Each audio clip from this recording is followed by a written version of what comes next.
Hi guys! So when I was in the 6th grade, I remember that my school had this program where they really wanted everyone to read 25 books a year. And if you read a book, you were supposed to write a report and turn it into your homeroom teacher. And if you read 25 books over the course of the school year, you got something. I think it was like a gift certificate to Pizza Hut or something like that. For some reason, we were always getting gift certificates to Pizza Hut. Maybe that's why America's fat. Pizza Hut's in our elementary schools. But I was never really interested in that. I didn't like counting how many books I read. I'm sure that I read well over 25 books every year when I was in school because I was addicted to reading. Anyone who went to school with me, you guys can attest. I had books with me all the time. I was always reading, and I had a different book every day. But as I got older and I got busy with school and with jobs, I didn't have a lot of time to read anymore. And I was thinking as this new year started, I really haven't had a lot of time, or I haven't made enough time to read as much as I would like to, and I really haven't read very many books this year. And I thought about the books that I'd read, and I could count the books I read last year on one hand, on a couple of fingers. It really was not a lot, and I was really disappointed in myself and sad because I love reading and I want to read more. So my goal this year, it's not a New Year's resolution, it's just something that I want to do, is read more. And part of encouraging myself to read more is keeping track of how much I'm reading so that I can be disappointed in myself and be motivated to read more when I find out that I really haven't read as much as I thought I have. So I think I've been doing a pretty good job of reading more so far. I've finished a lot of books that have been in progress that I started last year that I never finished. And I'm counting those as books I read this year because I finished them this year, and I had to go back and reread parts of them to make sure that I remembered what had happened. So it was like I started over every single time. But I'm going to keep track of them on my YouTube channel so that I can have a record of what I've read, and also so I can let you guys know what I've been reading and recommend the good ones to you and tell you to stay away from the bad ones. So I'm going to start with this one. I actually read this last year, but I reread it this year before reading the sequel again, so I'm counting it. It's Divergent by Veronica Roth. It's a young adult book. It's a dystopian, futuristic, not quite science. I don't want to say it's science fiction, but I guess that's the category it would fall under if you had to categorize it.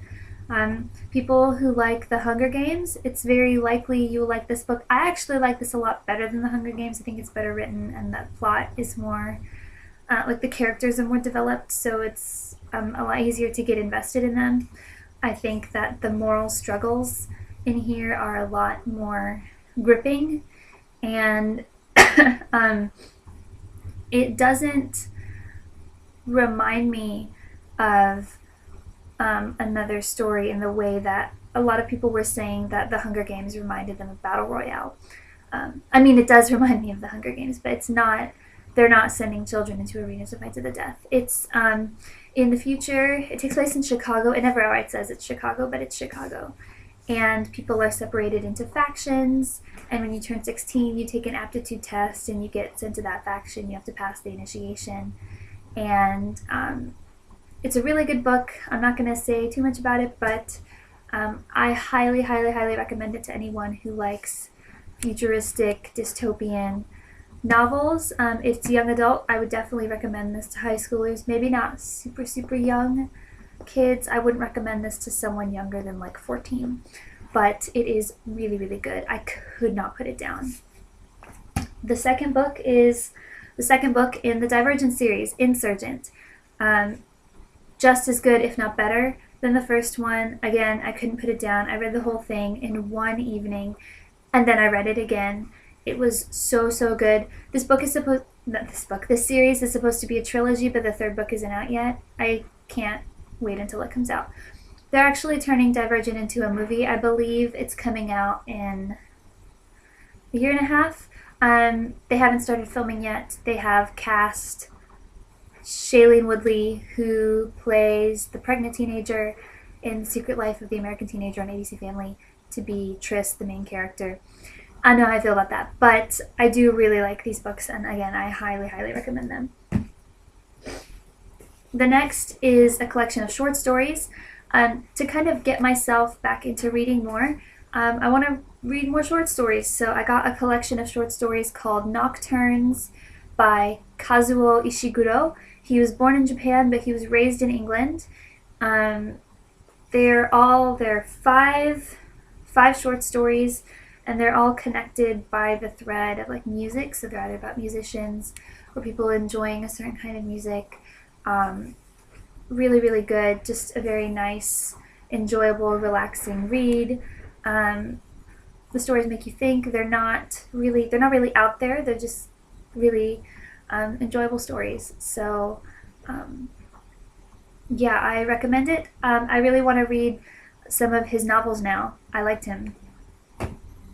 The next is a book that, again, I started last year. I've actually probably been working on this book for the better part of an entire year. It took me a year to finish this. Not because it's bad, it's really good, but just because I've been really busy, and it's nonfiction. And for me, it takes a long time to get through nonfiction, much longer than it takes to get through fiction.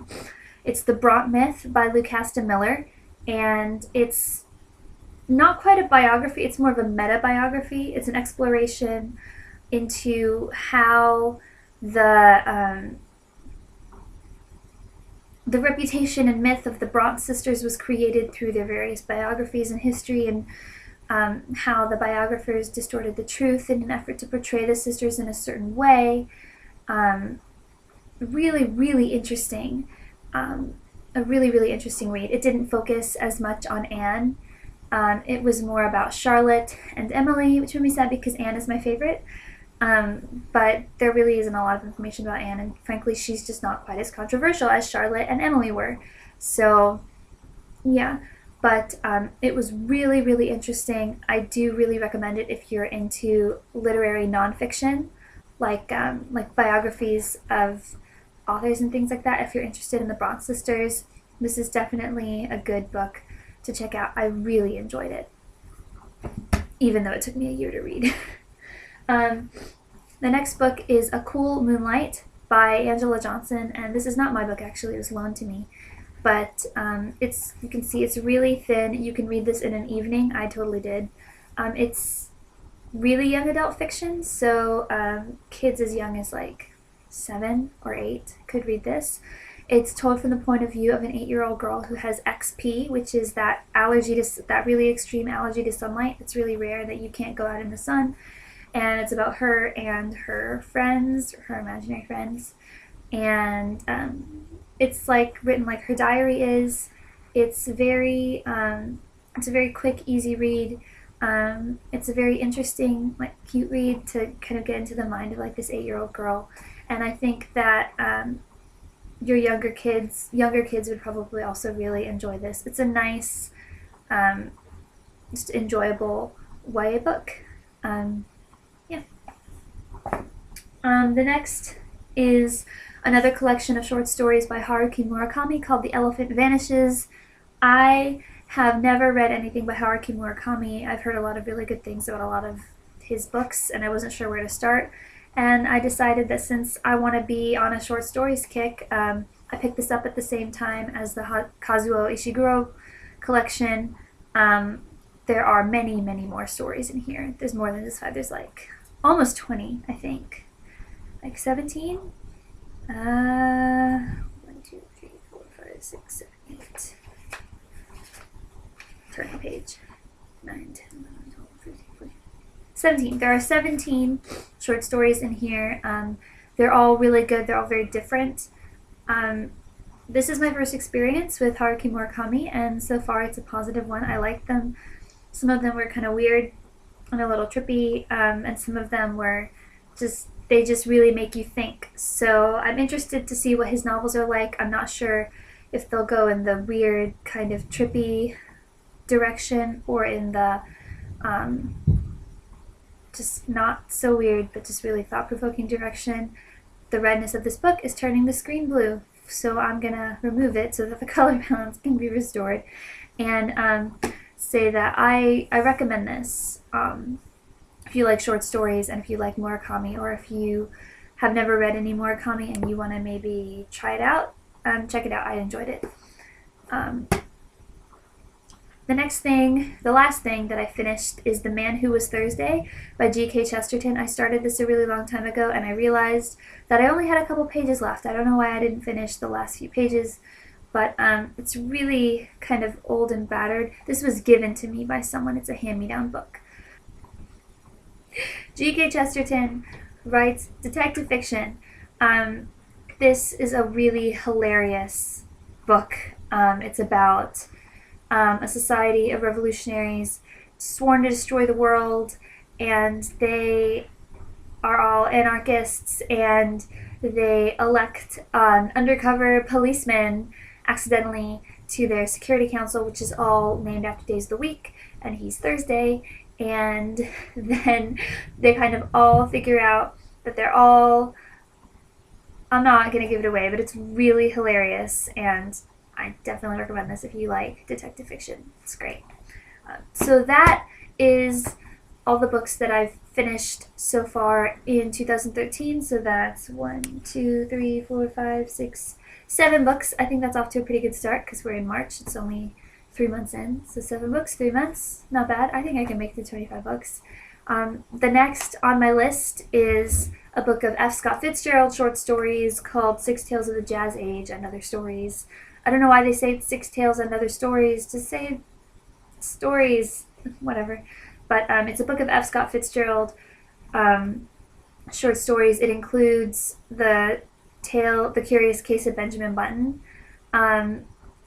Yeah, I don't know if people realize, I didn't realize that the movie Benjamin Button was based on a short story by F. Scott Fitzgerald. I knew it was based on a story, but I didn't know that Fitzgerald had written it. I really like F. Scott Fitzgerald, so I'm excited to read his short stories. The Great Gatsby is one of my favorite books, and as well as This Side of Paradise. So I'm really excited to read more of his work. I'm also looking to finish Castle in the Air by Diana Wynne Jones. This is the sequel to Howl's Moving Castle. Yes, that is the book that the Studio Ghibli Miyazaki movie was based on. The animated movie Howl's Moving Castle is slightly different from the book, and by slightly I mean very. But the book is really good. This is like the sequel, I guess. It doesn't have any of the same characters in it, though. I guess it takes place in the same world. I am about halfway through. I started it last year, and I just haven't finished it. I don't know why. So my goal now is to finish it this month, along with the F. Scott Fitzgerald short stories. And then after I finish these, get more books. So that is my reading update for 2013 so far. I'm going to continue making videos to hold myself accountable with my book goal, and I will see you next time. Bye!